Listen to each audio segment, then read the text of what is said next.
Hello, everyone. Welcome to episode 136 of the Terminal City FC podcast, part of the Area 51 Sports Network. Joshua Ray joined alongside Nathan Durek as per usual.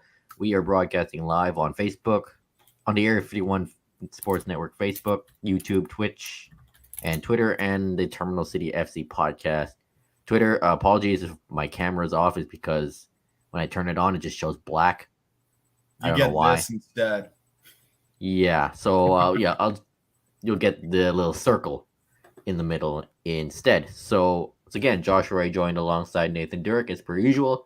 A lot to talk about, but we'll start at home with the Vancouver Whitecaps, and the road trip ends with a 2-0 loss to the Portland Timbers. Another very disappointing performance from the Vancouver Whitecaps.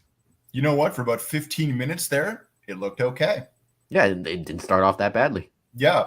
Bearhalter out wide seemed to work. He had about three really nice balls into the box, and it looked like we were going to get a lot of service down that side.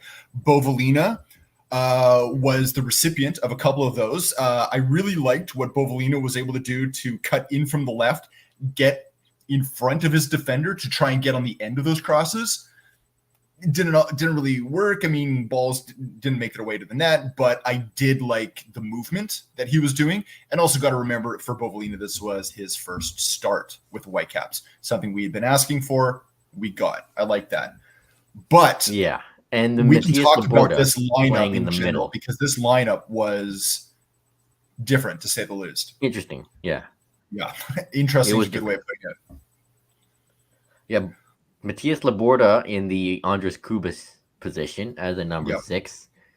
So for the first 20 minutes or so, it seemed like it was working because Laborda, being known for being aggressive, was winning the ball and trying to move it up the pitch. But after the first Portland goal, it just felt like the life was sucked out of the Whitecaps.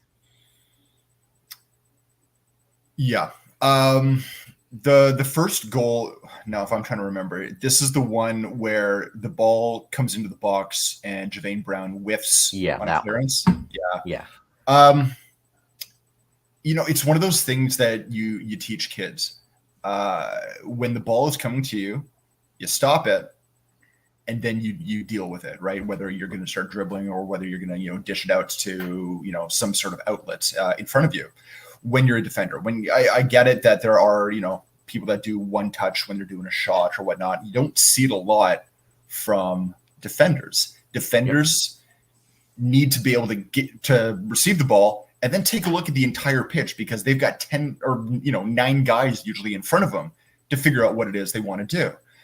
The fact that he whiffed on a ball that was bouncing when it came to him, I mean, you got to remember, it wasn't the easiest ball to cradle in the first bit, and then he didn't even try. It was a very simple error that led to a goal. Yeah, no other way to put it. That's tough because Brown has been okay. Like, Brown has deserved the starts that he's gotten over the past little while. Yeah, that's true. Up to that point, he was having a fairly decent season. And then the second goal, Fafa Pico tries to control it backwards instead of forwards or sideways. And then great goal by Felipe Mora, who also got the assist on the first goal, I believe. Yeah. Who was scored by Jonathan Rodriguez. Blackman, Veselinovic, and Laborda pretty much did not take him on. Mora had all that space and scored a pretty nice goal that I don't think Yohei Takoka would have stopped anyway. No, it was a really nice how he grabbed the ball on the turn as he was moving. It was a great goal. It was well placed. It was hard. It was out of Takoka's reach. Not much you can do about that one. Yeah, that was some really shocking defending from the Whitecaps on both the goals, and they couldn't really, after the goals, get up the pitch or create anything. Well, the problem is the second goal came just before the half. Yeah. And then once the second half started, enter Alessandro Schopf. Yeah, the first one, I don't know if it was worth a yellow. He pretty much tugs on Diego Chara's shirt. the thing is if you're going to grab someone's shirt, you're forcing the ref into a decision. You're forcing them into a decision, and you know that a yellow is a very real possibility in that case if you're stopping very, very clear movement. So the fact that he got one, sure, you can argue harsh. It's not out of the realm of possibility. That happens all the time. Yeah, and then the second one, he does the exact same thing, knowing he's on a yellow, and gets sent off. And it's just really disappointing to see a veteran like Schaff make a decision like that. And it's just really poor to see. I remember last year. Yeah, you were a big Schaff defender. Defending Schaff a little bit because he was one of those guys that when he did well, you didn't say anything because he did the little things that you didn't really notice. But when he had a shocker thing, you really noticed. He was good at being that box to box guy of just getting the ball, moving it up a little bit, dishing it off to the sides or to anyone that's in front of him. He wasn't the guy getting the assist. He was like, I don't know, in hockey, like the secondary assist, right? Right. And that was his wheelhouse. I think, he was too high of a profile, maybe too much money to spend on a player like that, especially at an MLS league where roster rules really, really play into it. But he did that unappreciated job this year. And again, he's kind of like a Sebastian Berhalter, where he's kind of been bounced around to a number of different positions this year, but he hasn't found a home really. He looked okay when they were playing with kind of the four players up front, two strikers, two tens behind him, and it was kind of almost like Berhalter and Schopf as really, really attacking midfielders. Tens, not really. But other than that, you wonder what he's doing right now. And that's why when the Whitecaps were at one point attached to, was it Mark Leonard from Brighton? Yeah, that's not happening. You felt that the odd man out would have been Schopp. Yeah. So he's on his last year of his contract. You got to feel like if he's not moving on this summer, he's not getting re-signed. No, especially because he hasn't really offered what the Whitecap expected of him when they signed him. He's also getting paid quite a bit. Yeah, and that money could go to someone more effective. Like Geshoff is great at running around. He's a box-to-box midfielder, but he's not creating enough. And then he makes decisions like that one. Yeah, like I'm just trying to take a look at right now the Whitecaps salary. It's pretty high, yeah. Alessandro Schopp, where are we? Or I'll find it. Oh yeah, he's base salary, even actually with compensation, he's third highest on the Whitecaps. Yeah, that's what I thought. With guaranteed compensation, he's just shy of $1 million. So I mean, that's a lot of money. Yeah, it's a lot of money for someone who's been pretty underwhelming. And you got to remember, none of that contract. I don't think his contract gets paid down. No, it does not. Yeah, and if the signing made sense at the time, like what they needed, former Bundesliga player, it showed. Okay, people were like, okay, there's and some still in his here. 20s, right? You'd think he still has many years ahead of him. Yeah, but now what we've seen from Schopp is a guy that runs around and doesn't create much. No, it's the Alberta reference for me, but chicken with his head cut off. Yeah, that's exactly it. Right? Yeah, I mean, you're expending a lot of energy. You really are, but I don't know where it's going. Right? I mean, I know I've been a little bit kind of humorously critical of Bovalina since he's been here. That he's got energy for miles, but he just needs to temper it and direct it. But the thing is Bovalina's, I'm starting to see that progression because he's getting game time. With Schopp, that excuse doesn't fly. Yeah, because he's been getting all the game time in the world, but nothing to show for it. Yeah.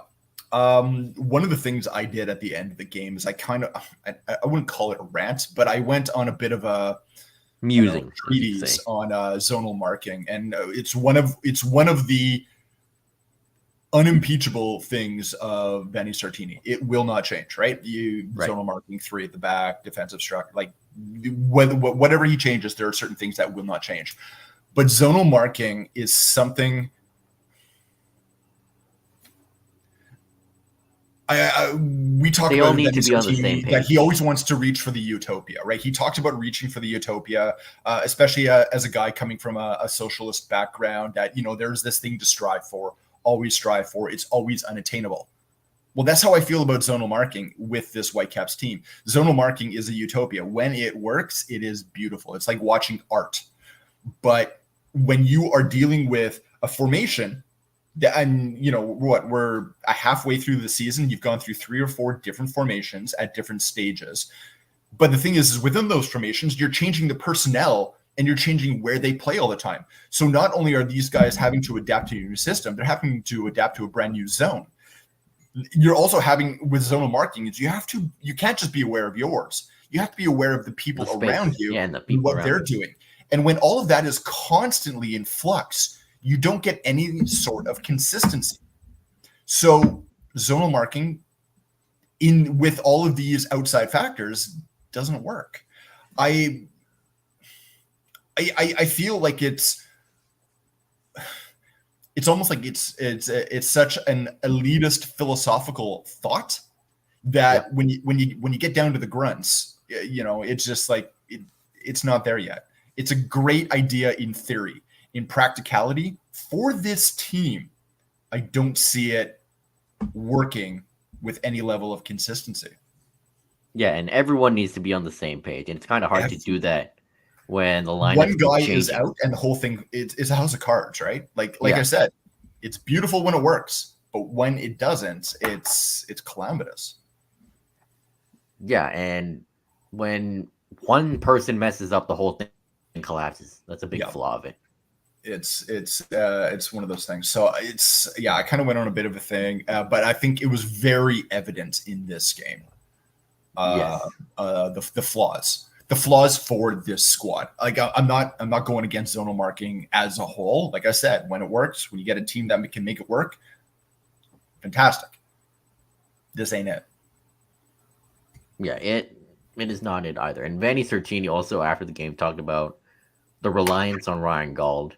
Yeah, and doesn't mean there are relying on him a bit too much, because it was Gauld pretty much carrying the attack in the second half against Portland, and they need more from everyone else pretty much. Well, the one thing we have coming up here is July 18th is the opening of the summer transfer window for MLS. We've already seen the Whitecaps have their name attached to 1 or 2 players that are out there. It does look like the rumors on Mark Leonard. Mark Leonard, it's not happening. It's not happening, thanks to Har of Daily Hive. It does look like he could still be coming to MLS. A couple of the teams, was it LA, I think, is one of the teams. And there's another team, one of the teams in the East. I don't know why. Nashville's sticking in my head. I don't think that was it. But there is another team that is looking at him as well. And the thing is he's not all that expensive. You can get him for $400,000. Yeah, it's not bad. Yeah, Manuel Vase with Transfermarkt saying, Whitecaps were never interested. No, it was never a thing. The thing is you still have Tom Bogert reporting it even as late as yesterday that Whitecaps are in on this. But for people in the Whitecaps organization, people that talk to them on a daily basis, this ain't a thing, never was a thing. Yeah, and we talked about endlessly what they need, but Felipe Vallejo actually put this out during the Portland game. Like, do they need a pacey striker who can get in behind? Yeah. Or a big target man? Ideally, you'd like to have both or someone who embodies both, but I think given how much this team likes to cross, the target man fits the bill. Yeah, Whitecaps are usually in the top tier for crosses into the box in MLS. It's what they like to do.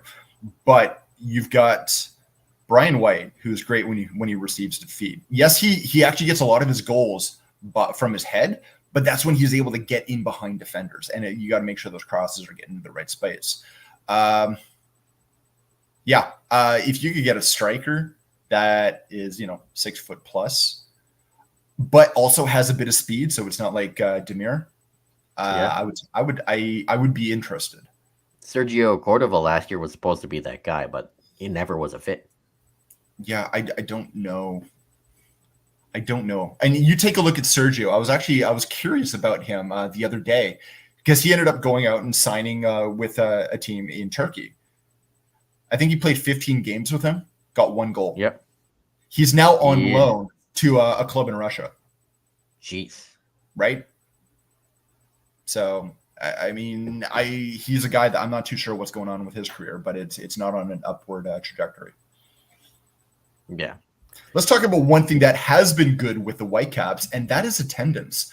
The Athletic put out a kind of a look at all the attendance this year in MLS. Basically, the argument is that on average, attendance is up, but it's not just the Messi effect. Yes, those games are getting a lot more when he's playing at different away games, but on average, in MLS, most of the teams are on an upward trajectory. I think only 4 teams have actually seen negative growth in their attendance. Yeah, 2 of them, I believe, are Seattle and Portland.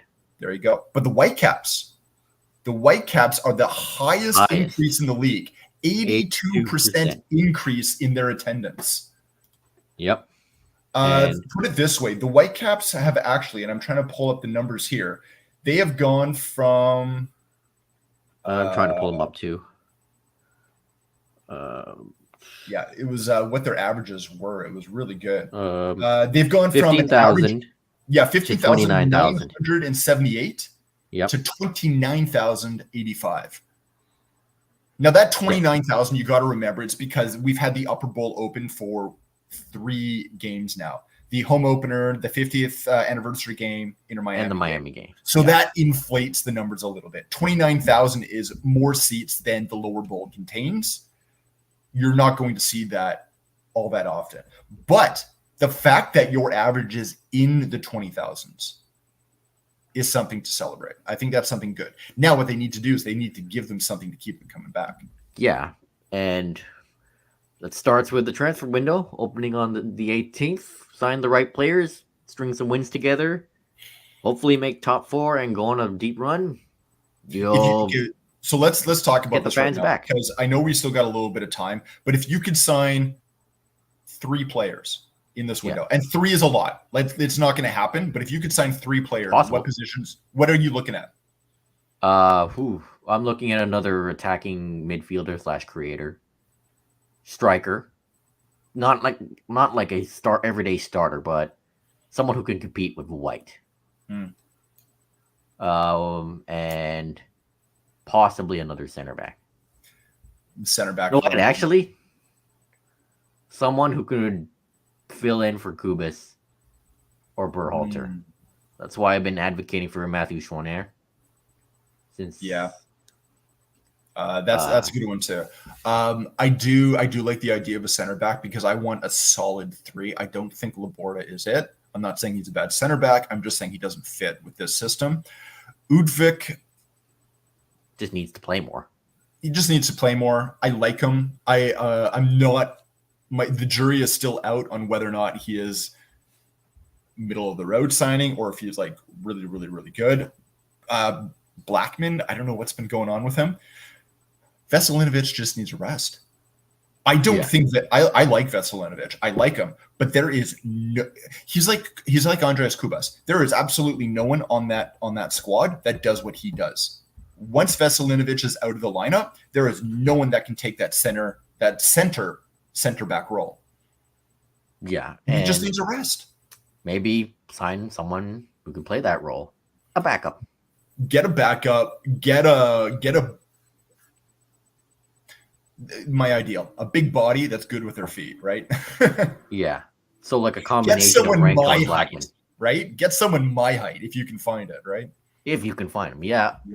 And I also think that we'll hopefully see some outgoings of certain players, for cap room and all that. Yeah. But Shope is the first one I look at.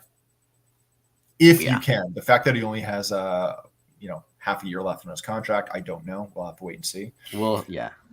But he is the big one that I would see leaving. Now the thing is with Shove, you're not going to see him leave unless there's someone else coming in, because as you're seeing right now with international call-ups, the midfield in particular is very, very thin. Ahmed's gone, Kubas is gone.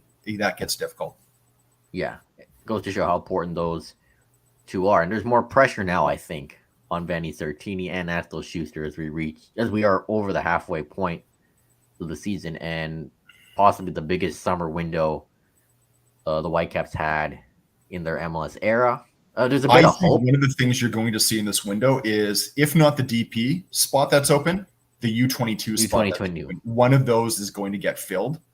Yes. My hope is I'd like to see the U22, but bring in someone that really, really excels in that role.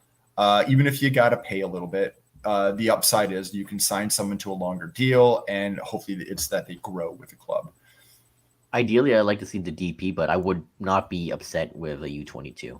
The other person that I would not be surprised if they leave, and if they leave, I'm not talking within MLS, I'm talking to Europe, and that the Whitecaps at this stage would probably be okay seeing them go, is Pedro Vita.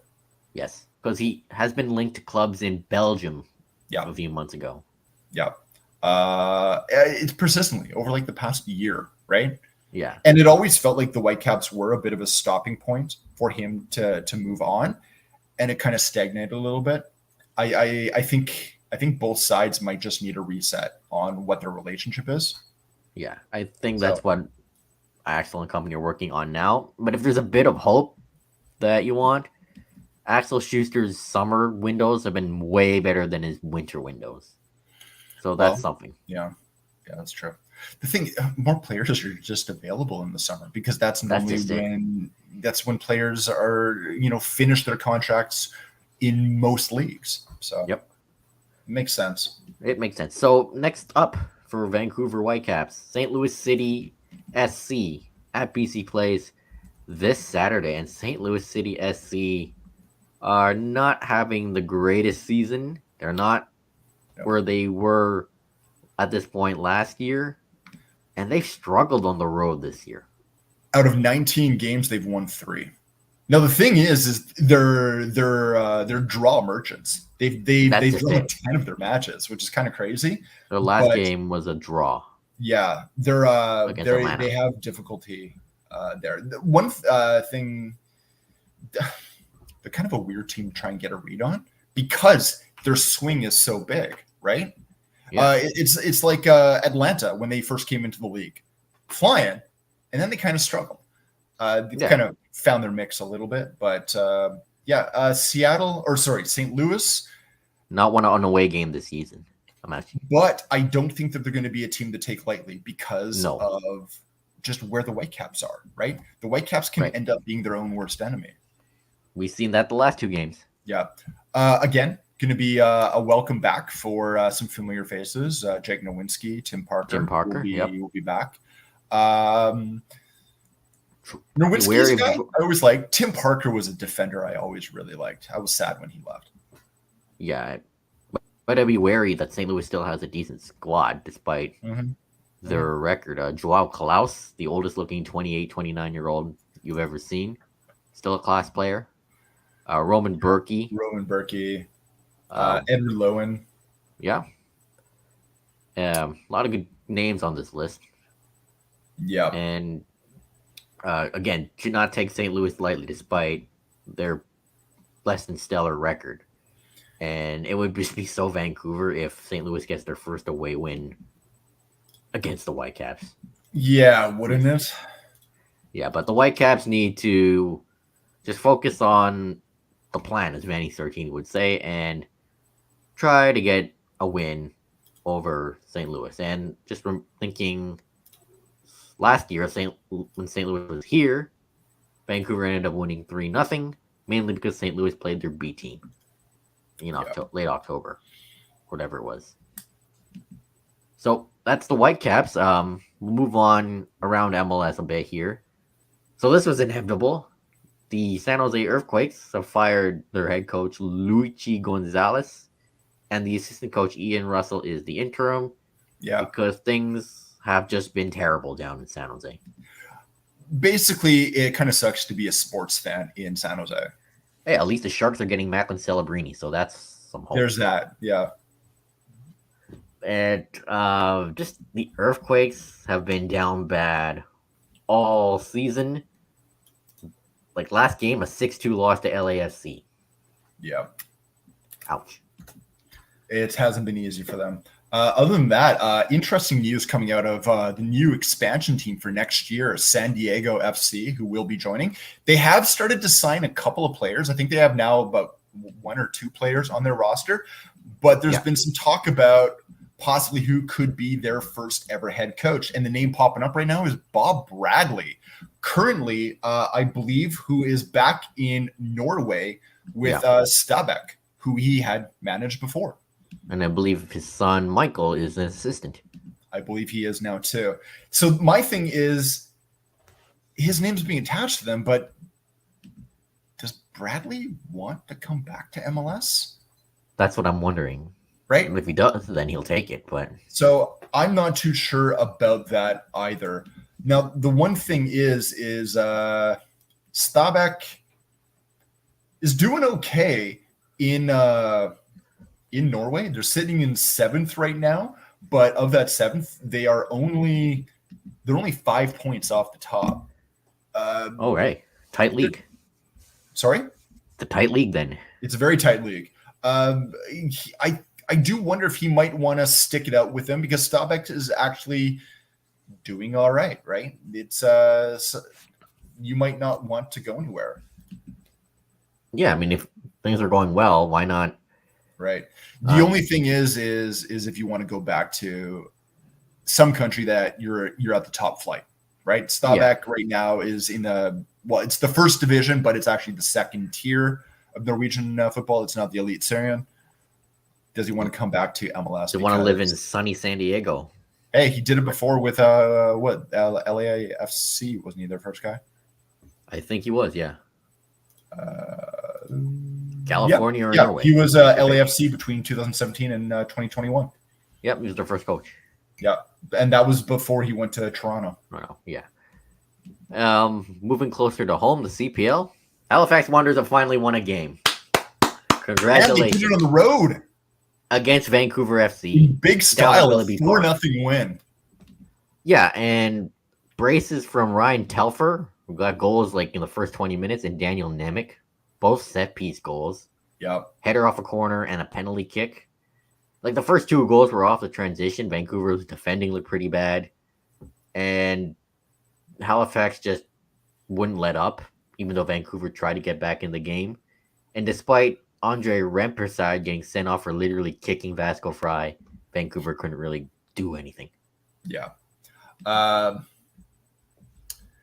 This is not the game that you would have expected Halifax to kind of find themselves, but they did. Afterwards, the comments from Vancouver's coach as well, like he really took his team to task. I think he was talking about in the first half, if he could have substituted 8 players, he would have.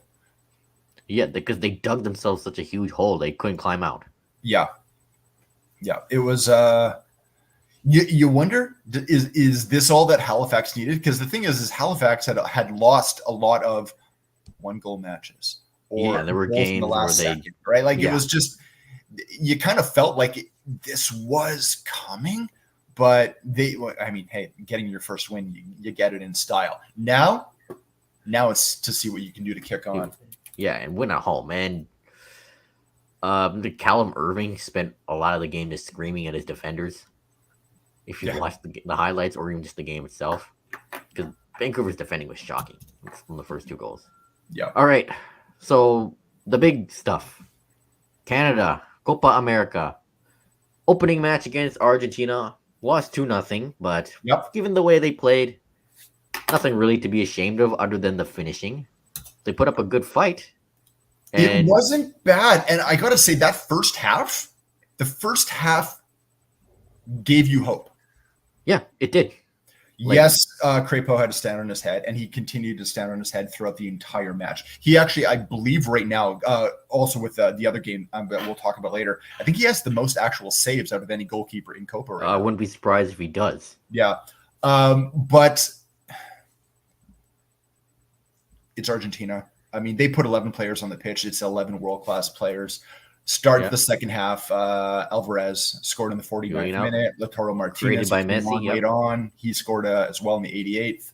It was tough, but for an opening game, a game that had a lot of eyes on it, Canada was not played out of the park.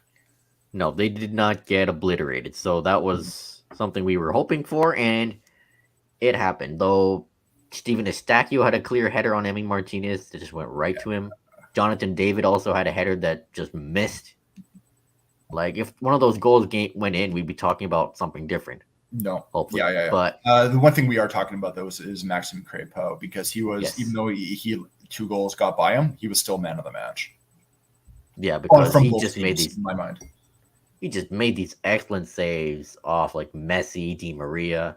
Yeah. And good on Moise Bombito and Derek Cornelius for sticking with them and not backing down to the challenge. Unfortunately, Bombito got a ton of racist comments from Argentina fans for there was a strong tackle on Messi that he played on Messi.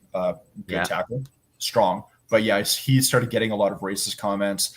And then there was some individual, a sports personality from, I want to say Ireland or something like that started talking about Canada and replacement theory, comparing Canada's squad from the 2000s to Canada's squad today. That was pretty disgusting. And if you get a chance, you can actually still find it. But Alistair Johnson responded with a very, very classy response, basically talking about, like, it doesn't matter who they are, like this whole team is a team that comes from immigrants, and including himself. Right. He talked about himself, he talked about Eustachio as that there's nothing different, and that, you know, the team that you see here is a Canadian team. It is emblematic of what Canada is and what Canada represents, a country where the majority of its people come historically from elsewhere, but there's a strength in what that diversity is the strength, is what Johnston tweeted out. And luckily, Canada Soccer investigated the comments on Bombito's Instagram, and Bombito, he took it well. He managed to pull through. And also, to their credit, Colorado, who had I believe a midweek game, had a very hastily drawn, but they still had it out there, tifo in support of Bombito. Where class to the Rapids fans. Sorry? Class to the Colorado Rapids fans. So good fight against Argentina, and nothing to be ashamed of other than they couldn't score. But yesterday, Peru in Kansas City at Children's Mercy Park. That was one of the worst first halves I've seen Canada play in a long time. Nothing was going offensively. The transitions looked poor, kept giving the ball away. David and Laren couldn't create anything. Some chaotic moments, and again, Crepeau was up there to make the save. And Peru did score, but the guy was way offside. He was several feet offside. Yeah, it was a great free kick and a great header, but just taken from the wrong space. And physical, as expected, though the Peru coach, remember before the game, said, "Oh, we'll come out with our fists if we have to." Yeah, he was saying that Canada was so physical against Argentina and that it was borderline violence. And I'm thinking, you just played Chile in a match that had 37 fouls. You're not looking for violence. You're bringing it. Yeah. And they did bring it. We saw that in this game as well, because while Peru did get a straight red card, and we'll talk about it later, they should have had 2. Yeah, this one, the guy pretty much headbutts Alistair Johnson, though Johnson kind of did a little theatrics. But I don't think he did. He went down onto his knee, but he didn't flop. He only went down on one knee, and he was just dazed. To me, that's not theatrics. Yeah, maybe the way he fell just looked A good thing he didn't like roll around or grab Yeah, his he didn't face. do any of that. So And they went to VAR, but despite that, not even a red, not even a yellow. So I guess VAR, the people running VAR thought it's okay to give headbutts now. see, and this is why I will say, like, a lot of people were angry at the referee. I'm not angry at the referee. You got to remember, this is a headbutt, and it happened probably a good 40 odd yards away from where the referee is standing. It happened away from the play. So that is difficult for a referee to see. And if he doesn't see it, he doesn't see it. I totally understand that. VAR's job is to inform the referee of these things. This is why VAR exists, is to look at clear and obvious errors for red cards, clear and obvious errors when it comes to goals. And this is why people hate This is a red card. VAR. This is a red card. A clear red card. Yeah.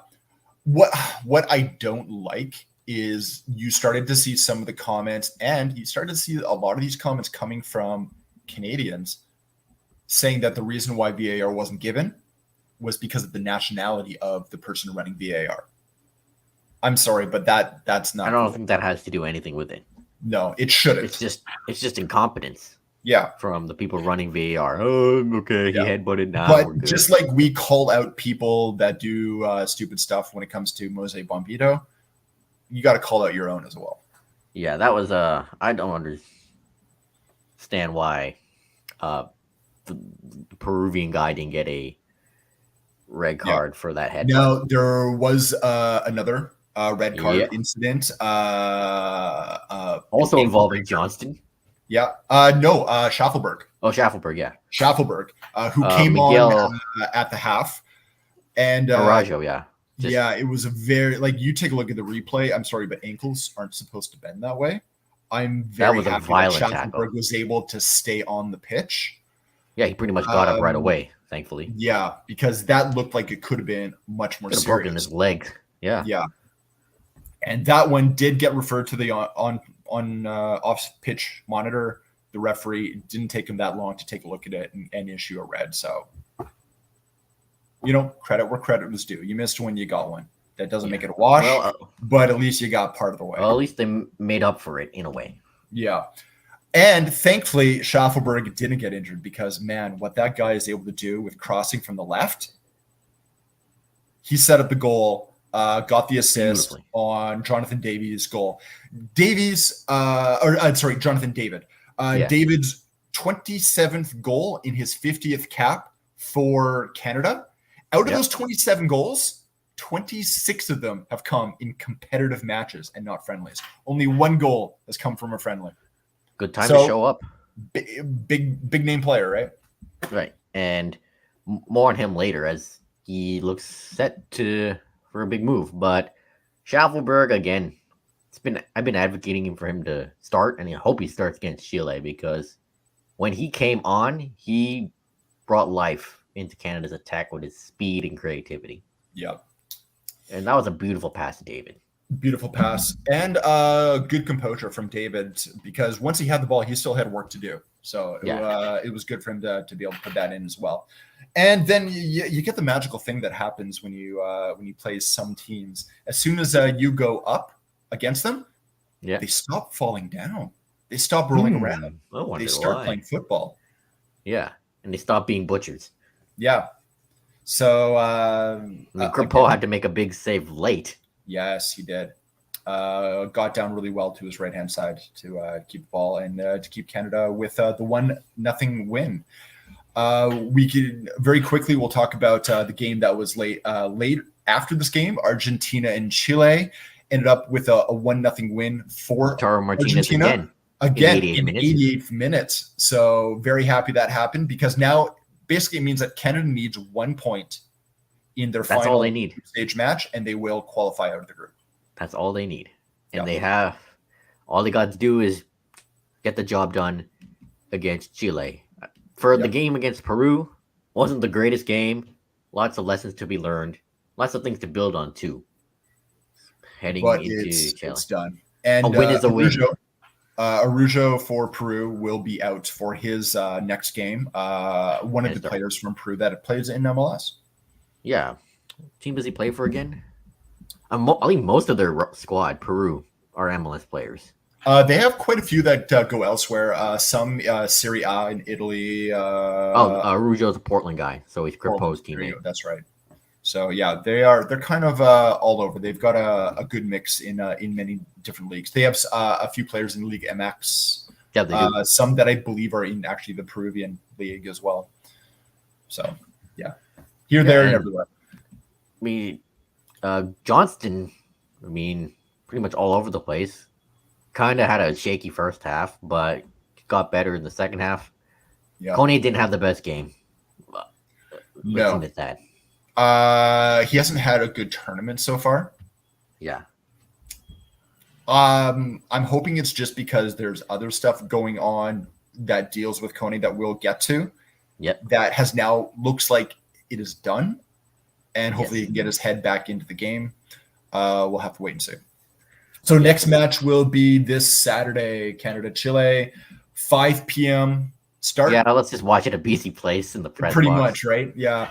I don't know if we'll write about that, but I'll probably do something. We'll have to split duties somehow.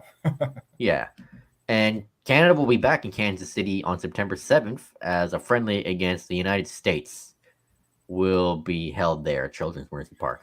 Yeah, that was just announced a couple of days ago. It's going to be in the same international window that Canada is going to be playing Mexico 3 days later. So, good. Again, this has been a good year for quality opposition on international windows. Playing the United States, playing Mexico, still good teams to be playing against that are ranked higher than Canada in FIFA rankings. Peru was as well. So, good to get the 1-0 win. Yeah, it's been a good Copa so far. And one thing here before we leave the Copa, you and I were tweeting about almost at the same time, coincidentally, how David and Laren together has not been working. Yes, but Laren did have a job that went unappreciated for David's goal in how he was able to pull players out of space. So again, it's the secondary. It works, but for large swaths of time, it's Jonathan David does really, really well when he gets to play as a lone number 9. Yeah. When you put him together with another striker, he drops so far. He has to drop back. And you know what? It's kind of weird that he is an unselfish striker. It's not something you hear about that often. And he can be a bit of a creator when that happens. But do you want him to be? I personally don't. Yeah. Right? I prefer him to be up top and take less pressure off the guy. Yeah. His main job is to score. And he did that. I feel like he does more work to make things happen than Laren. Yeah, because Laren's he just looked isolated in the first half. Yeah. So I don't think you're going to see a big change. Jesse Marsh and 4-4-2. Marsh likes to. That's what you get. Use what it's working. Yeah. The one thing I will find that's interesting is when it comes to the lineup and changes, is Jesse Marsh has, when he goes to his benches, he has not gone to Theo Bair, which I thought this game could have used, but he's been going to new entrant Tani Oluwase. He's having good Oluwase. Right? Yeah. But he's come on a couple of times. Guy almost scored. He almost scored as well, right? Minnesota United. Yeah. But has looked decently with the minutes that he's gotten so far. And I believe this puts him one game away from being cup tied to Canada now. Yep. And once again, learned that there was still some work to be done for Canada, and there are good things too. So Chile on Saturday. So there are a few rumors regarding the Canadian men's players. Bombito to Lyon is picking up steam. Apparently, personal terms have been agreed as of right now, and there are, I think, a couple of French clubs looking at Bombito right now, but it looks like Lyon has kind of jumped to the head of the queue right now. The other one that's kind of weird for him is out of Brazil, Botafogo. Out of all places. Yeah, of all places. If he's going to go anywhere, I still think he will be going to the French league. But Yep. And it looks like um, he's the only Canadian joining the French league. yeah, As Kone looks like a deal is done with Olympique Marseille, one of the French giants. for a long time he had been attached with AS Roma, and I think that's a lot of it's because of Roma's affiliation with Watford, where Kone plays his football right now. But it looks like a deal is done with Marseille, 15 million transfer fee plus add-ons, a 5-year deal. Now, again, this is going to be on hold right now because he still has to do a medical. Medical's not going to happen until Copa America, at least Canada's involvement with Copa America is done. So it looks like everything is there. It's just a matter of signing the papers. That's contingent on a medical, which shouldn't be a thing. Yeah, and Jonathan David, who's been rumored to leave Lille for like the last 2-3 years, I think happen. I feel like it's actually going to happen this window. It's just Tottenham a matter of where Tottenham Hotspur, Manchester United, Chelsea, West Ham. Yeah, back in the few months ago, he was linked to AC Milan, even. So he's got a lot of suitors.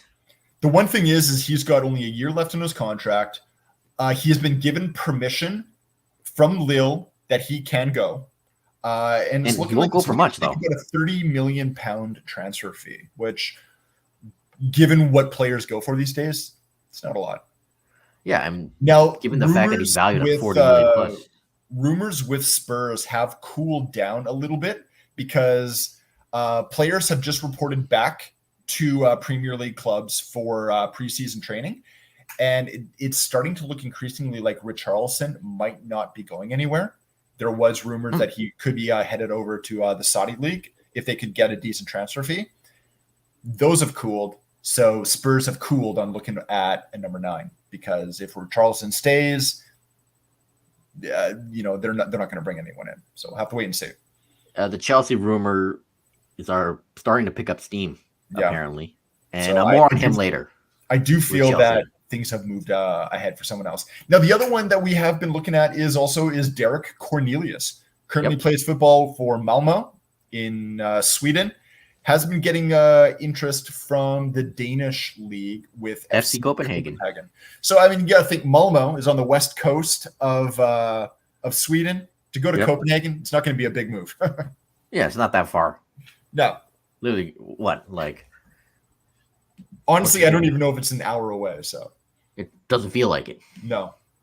Yeah, not really a big move. So we'll see where it goes with him and all the other Canadians. So the Euro group stage action is coming to a close, and a lot has been happening in this wild tournament. Like France did not win their group.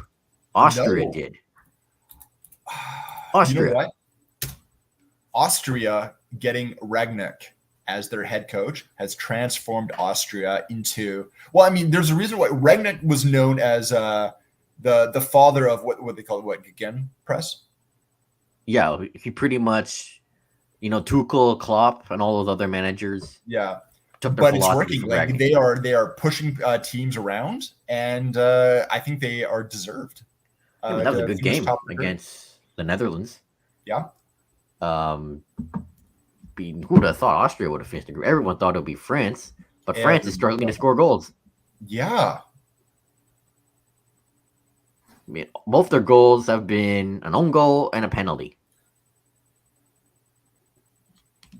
So, yeah, it's not what I expected. And then you have Group C, the group where, I don't know, it seems like no team wants to win. The group of Zeds, of Sleepy. Yeah. Because, oh my God, England are just painful. Gareth Southgate really is a terrorist. And they've now finished the second game out of all the teams in that group. So you're talking, I don't know how many games that is. Yeah, and England won the group, but I think they're the worst group. There's only been 7 goals scored in that group. Yeah, and by the way, Cole Palmer did more in 19 minutes than Bukayo Saka did in 3 games. Yeah. So I don't know why Southgate thought it was a good idea to just not play this guy. And Chelsea bias aside, I feel it's just knowledge of the player. He knows Saka. He's played Saka Yeah, before. that's the thing. He keeps playing favorites. Yeah. Well, that's nothing new with Gareth Southgate. Yeah, that's. I think no matter what happens, England could go on and progress because you kind of, if they can get by the what looks like it's going to be the Dutch in the next round.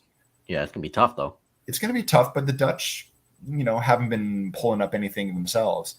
Their path is easier to the final than a few other teams. So yeah, so now Declan Rice just has been Mr. Sideways passing and underwhelming.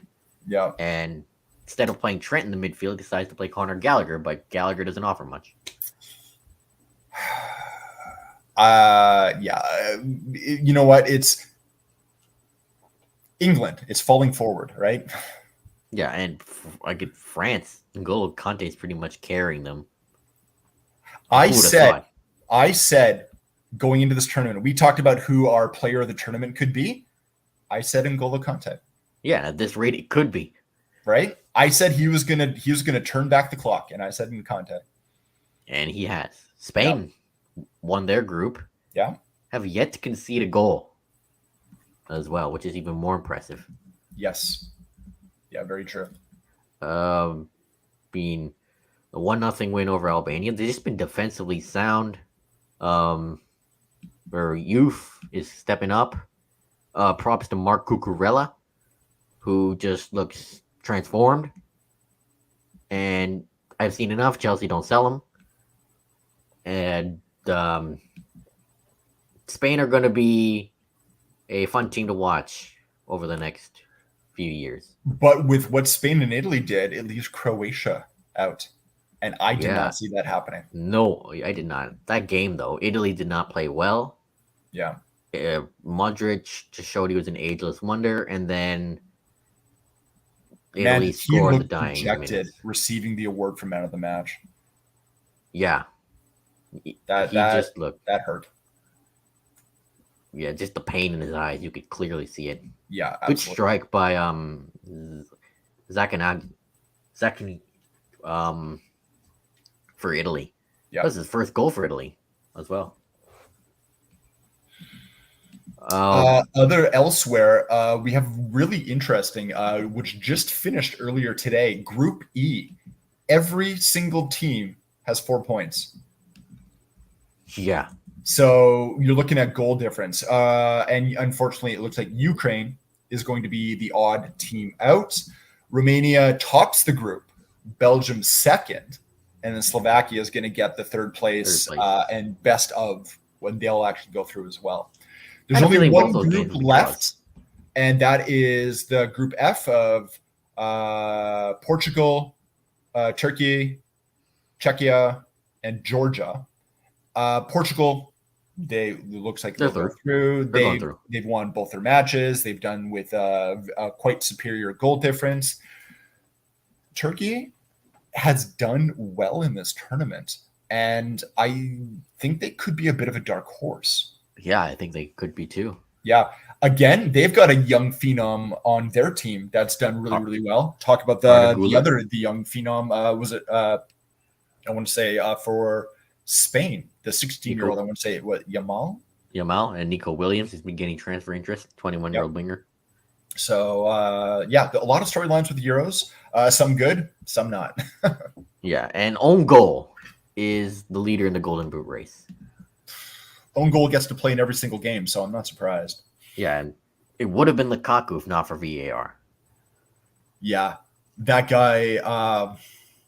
I don't know. Part of me sad for him. Part of me believes in the offside trap that he hasn't figured out how to get around it.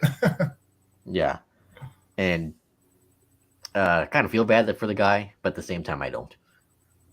Yeah, for obvious reasons. Well, yeah. For your reasons, I can understand that. Yeah. So speaking of, some stuff are happening with Chelsea. A lot is happening, actually. Yes. The Michael Elise deal has fallen through. It collapsed. Chelsea pulled out due to the wage structure and the concerns about his wage, even though they were obsessed with him for weeks and what felt like forever, since they also nearly signed him last summer.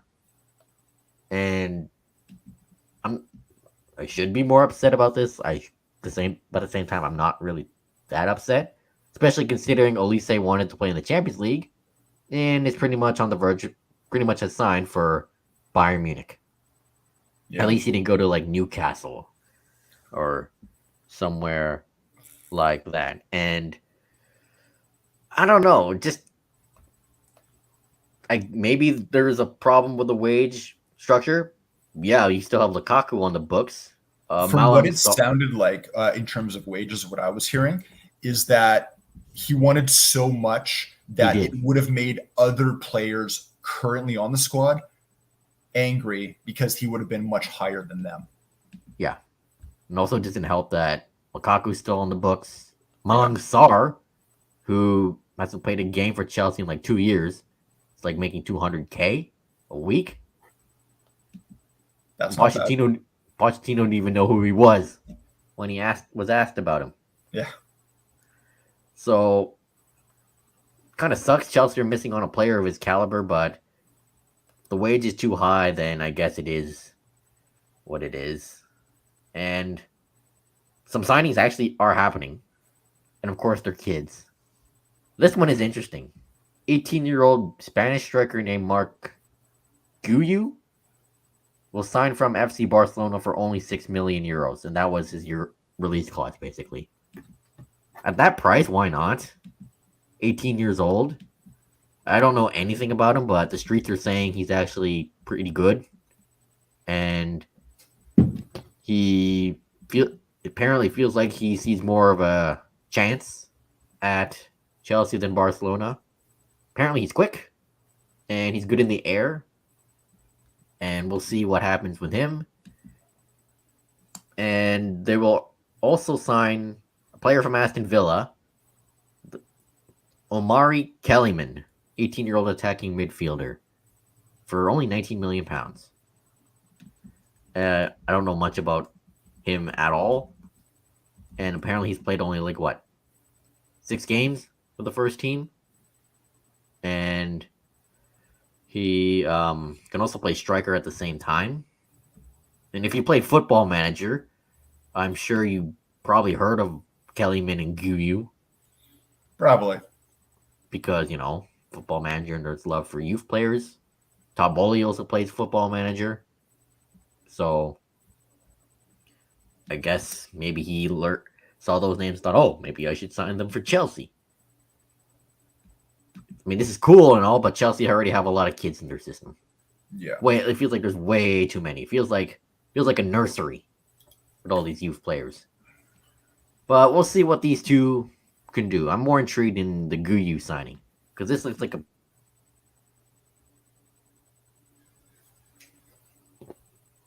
potential steal. Since the Olise deal has collapsed, there's interest in other wingers. There was reported interest in Nico Williams. DeMarco said they were willing to activate the 55 million euro release clause, but Fabrizio Romano basically debunked that.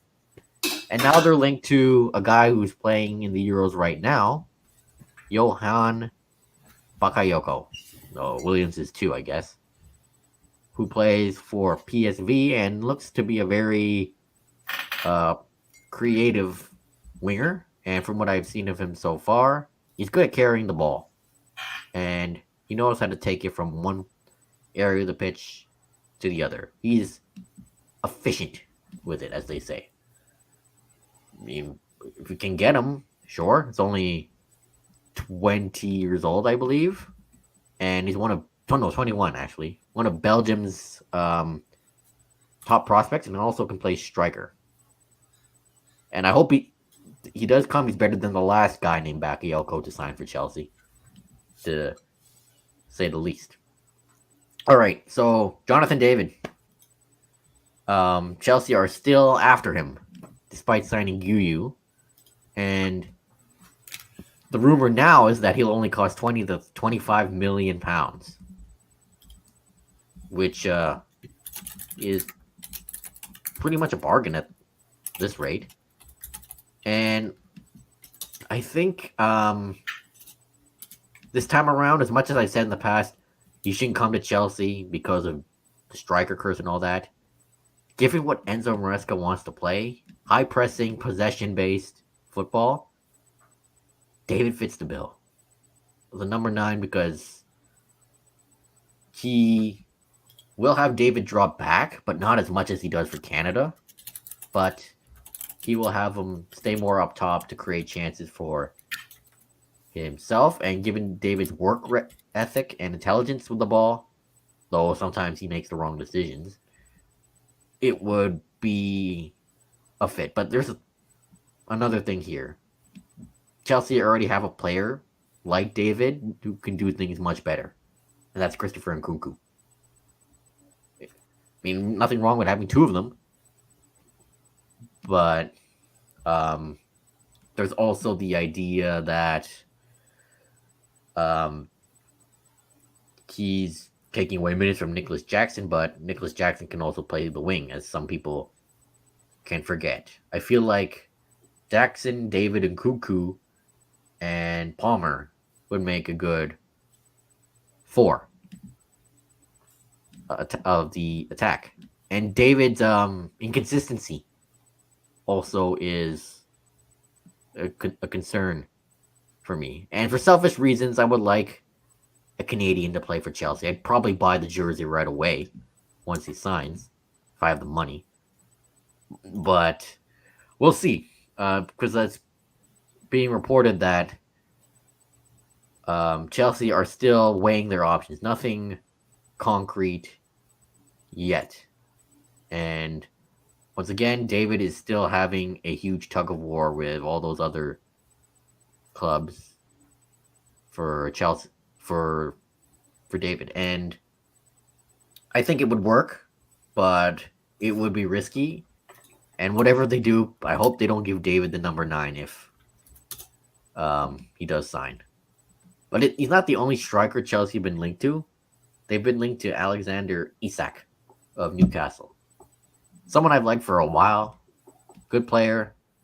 Smart. Good finisher, but injury prone. But apparently they want like 115 million for him. And wow. Chelsea pretty much have been hesitant to spend big money on a striker. They didn't want to sign Osimhen because of the fee. So I would love Isak, but just it'll feel like it'll be too expensive. Probably go after Jonathan David. Even though he has similar qualities to Nkunku and Nicholas Jackson, I just feel like it would be a good fit. Speaking of strikers, Lukaku reportedly has interest from AC Milan and several teams in the Saudi Pro League. I don't know if, where this would go, but just take what they can get. It's a £38 million release clause. And Antonio Conte, who is now the Napoli head coach, said, top player, but there's nothing to say. So he didn't really rule out Lukaku to Napoli. But could you imagine he plays for AC Milan since he played for Inter? He'll rub Inter fans the wrong way again. Yeah.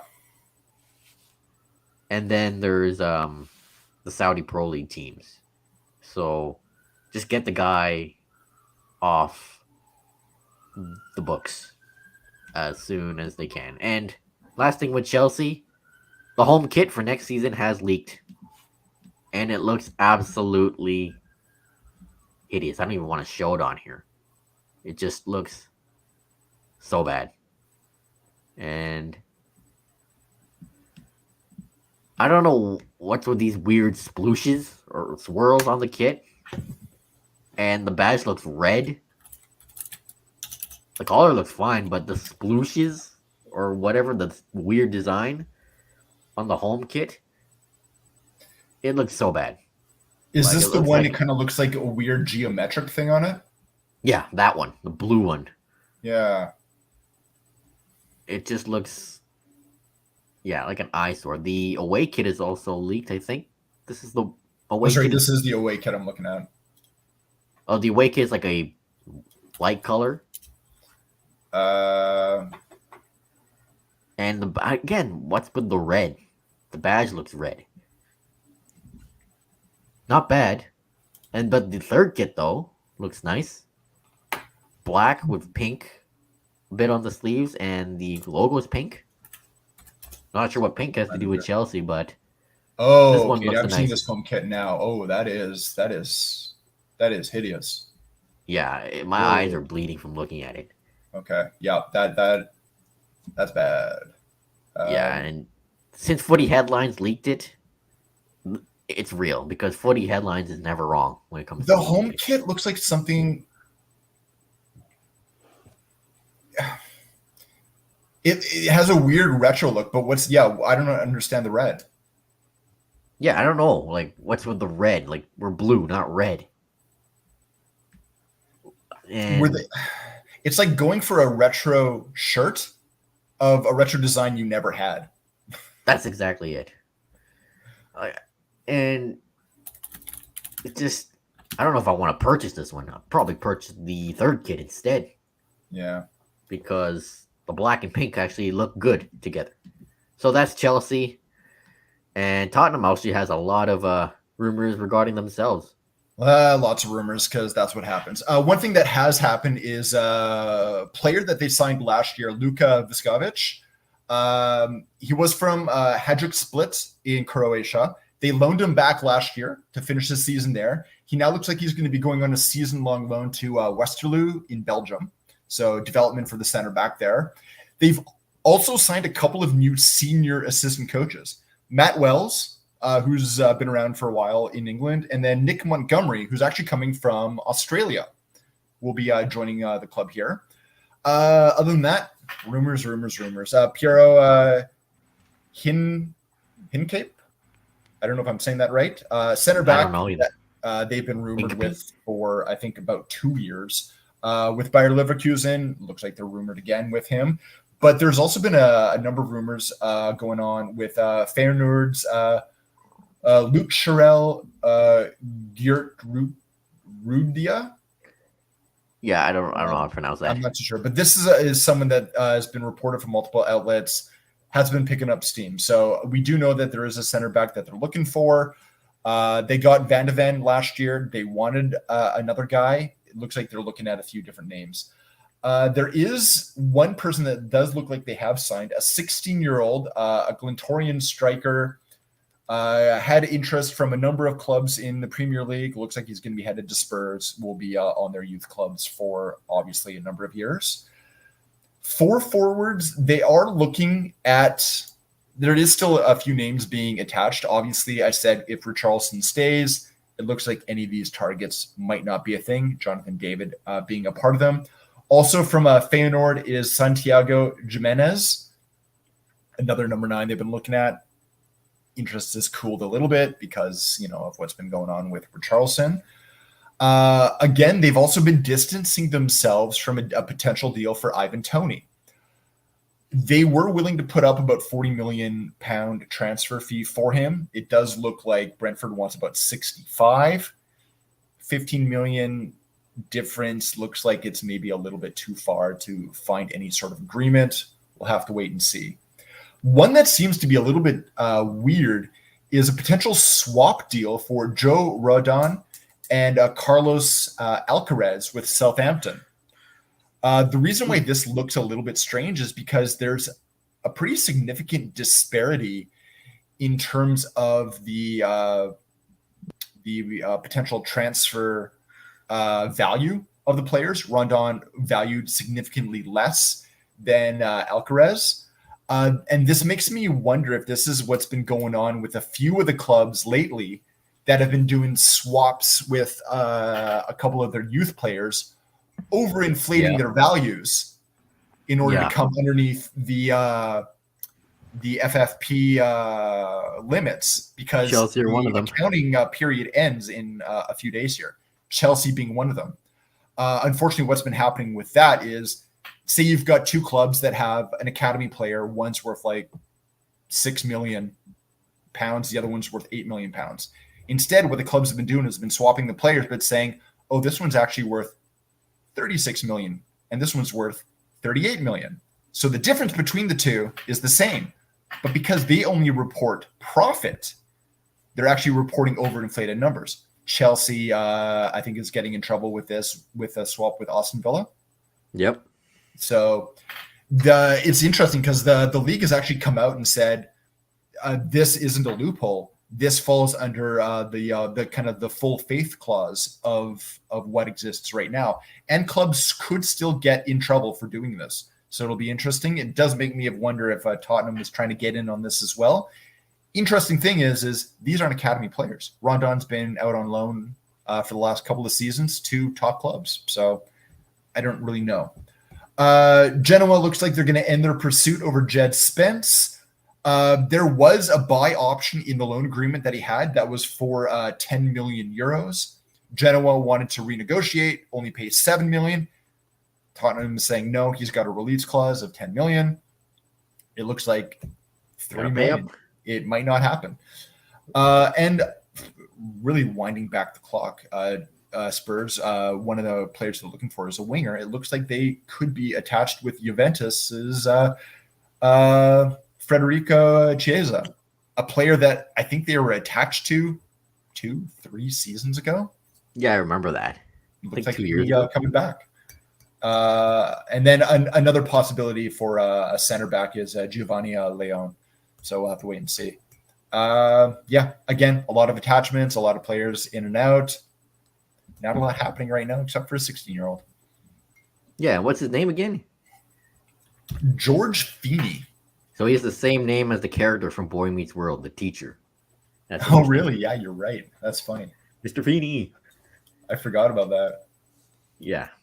That's really. Oh, and then I should mention Tottenham's jerseys are out as well. Home jersey is very simple, white with dark blue sleeves. It doesn't wow me, but it doesn't surprise me either. It's just kind of there. I mean, that's the blue one kit, though.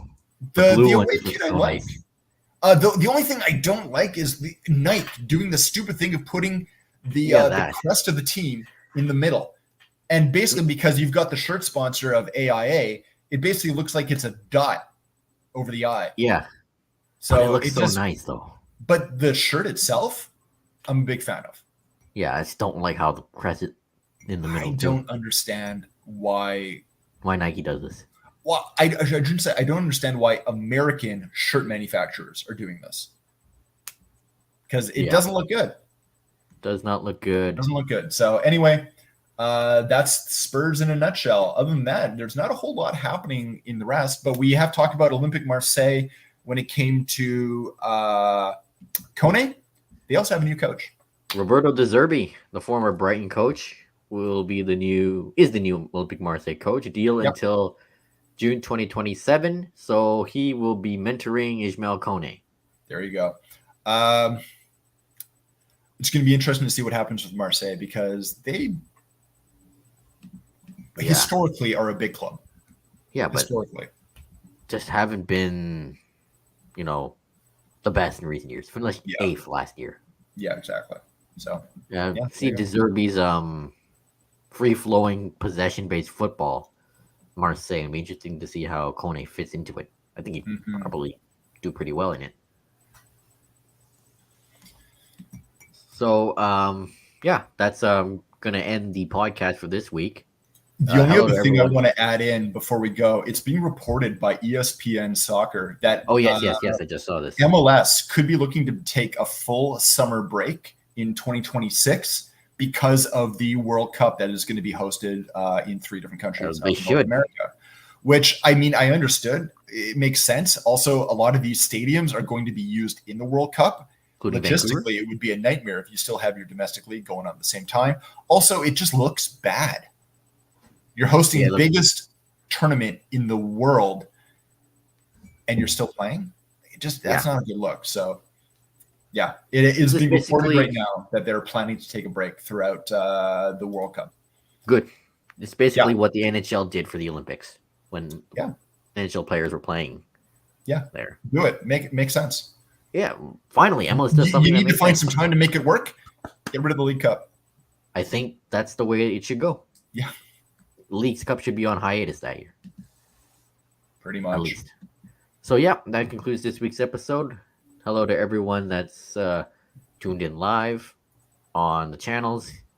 Tell us what we're doing right. Tell us what we're doing wrong. Follow me on Twitter, Joshua00. Nathan is it and Dirk. Podcast is at Terminal City FC. And check out our writing for Area 51 Network. And I'll preview the Whitecaps St. Louis match. Nathan has the post game. We'll cover Canada, Copa America, and anything else that comes to mind in soccer, like where will Jonathan David go? Where will Cornelius go? The Euros. Just soccer is great because there's always stuff happening, even in the Football summer. is life, as someone said. Football is life. So that concludes this week's episode. Peace out. Take care.